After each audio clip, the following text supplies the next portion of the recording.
రోజు రోజుకి గోల్డ్ రేట్లు పెరుగుతున్నాయి. తాకట్లో ఉన్న బంగారానికి వడ్డీలు పెరుగుతున్నాయని టెన్షన్ పడుతున్నారా? కొమ్మూరి గోల్డ్ వచ్చాక ఆ టెన్షనే పోయింది. కొమ్మూరి గోల్డ్. మామూలుగా లండన్ లో ఉన్న వాళ్ళని అరెస్ట్ చేయడం కొద్దిగా కష్టం అండి.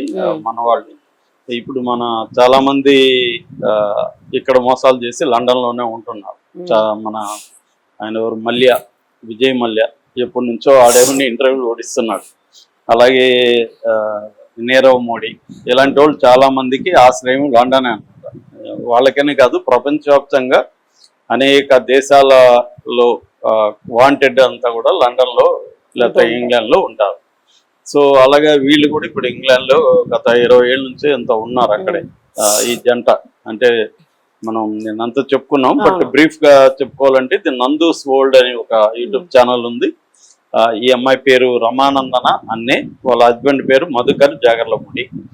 వాళ్ళకి బన్ను బిట్టు అని పేర్లు పెట్టారు పిల్లలకి. అసలు పేర్లు మనకు తెలియదు. ఈ బన్ను బిట్టు పేరుతో ఈ నలుగురు కలిసి వీడియోలు చేస్తారు. అలాగే పాపులర్ అయింది. యూట్యూబ్ ఛానల్ 28 లక్షల సబ్స్క్రైబర్లు ఉన్నారు. ఇన్స్టాలో కూడా 2.5 లక్షల సబ్స్క్రైబర్లు ఉన్నారు. యూట్యూబ్ లో 150 కోట్ల వ్యూస్ వాళ్ళకి వచ్చాయి. So very popular. ఈ నేపథ్యంలో ఇప్పుడు స్కామ్ ఏంటంటే వీళ్ళిద్దరూ లండన్ అంటే ఇంగ్లాండ్కి సంబంధించి వర్కింగ్ వీసాలకు సంబంధించి అంటే జాబ్ వీసాలు వాటికి సంబంధించి అంటే కొన్ని కన్సల్టెన్సీలో ఈయన ఉన్నాడని, చాలా కంపెనీలకి కన్సల్టెంట్ గా మధుకర్ ఉన్నాడని, కాబట్టి వీళ్ళకి సర్టిఫికేట్ ఆఫ్ వీసా అంటారు, సర్టిఫికేట్ ఆఫ్ స్పాన్సర్షిప్ అంటారు, సిఓఎస్ అంటారు. ఈ సిఓఎస్ అనేది ఉండాలన్నమాట. సిఓఎస్ ఉంటేనే మనం వీసాకి అప్లై చేసుకోవచ్చు. ముందు సర్టిఫికేట్ ఆఫ్ స్పాన్సర్షిప్ ఉండాలి. ఆ కంపెనీలో నీకు జాబ్ వచ్చినట్టు, ఆ కంపెనీ నీకు జాబ్ ఇవ్వడానికి రెడీగా ఉన్నట్టు స్పాన్సర్షిప్ ఇస్తే అప్పుడు గవర్నమెంట్ వీసా ఇష్యూ చేస్తుంది, వర్కింగ్ వీసా ఇష్యూ చేస్తుంది. మనం వెళ్ళి అక్కడ పని చేసుకోవచ్చు.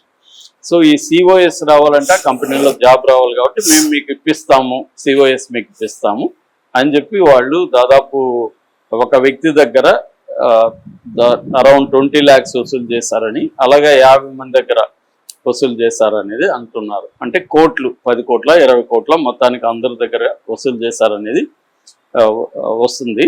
అయితే దీన్ని నిన్న ఆమె ఖండిస్తూ ఒక స్మాల్ వీడియో చేసింది. మామూలుగా ఏమనుకుంటారు, ఎవరైనా ఖండిస్తున్నప్పుడు వీళ్ళ ఆరోపణలు కాంక్రీట్ గా 1 by 1 ఎలా తప్పో చెప్పాలి. అవేమి చెప్పకుండా ఆమె కట్టె కొట్టే తెచ్చేలాగా ఒక బ్రీఫ్ గా చెప్పేసింది.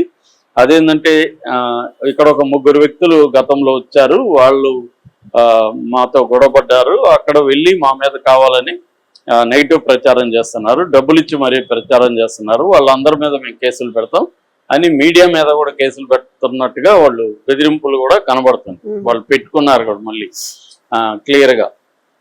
సో ఇక్కడేమో దానికి ప్రతిస్పందనగా ఇక్కడ బాధితులు రంగంలోకి వచ్చి వాళ్ళు ఇటు బ్యాంక్ అకౌంట్లు చూపిస్తున్నారు, అట్లాగే కాల్ రికార్డ్ కూడా బయట పెట్టారు.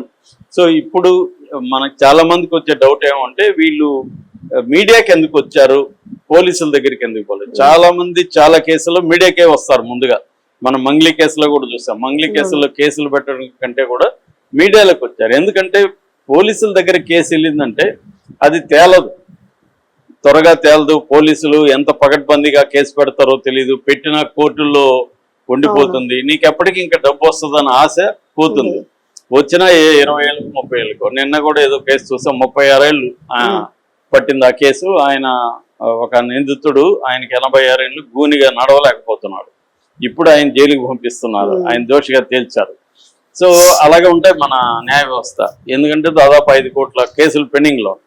అందుకని చాలా మంది ఏం చేస్తారంటే సెలబ్రిటీల విషయంలో ఇది ఎక్కువగా జరుగుతుంది. సెలబ్రిటీల మీద మీడియాలో కానీ బయటికి తీస్తే వాళ్ళకి సెలబ్రిటీ స్టేటస్ దెబ్బ తగులుతుంది, వాళ్ళ ఆదాయం కూడా పడిపోతుంది.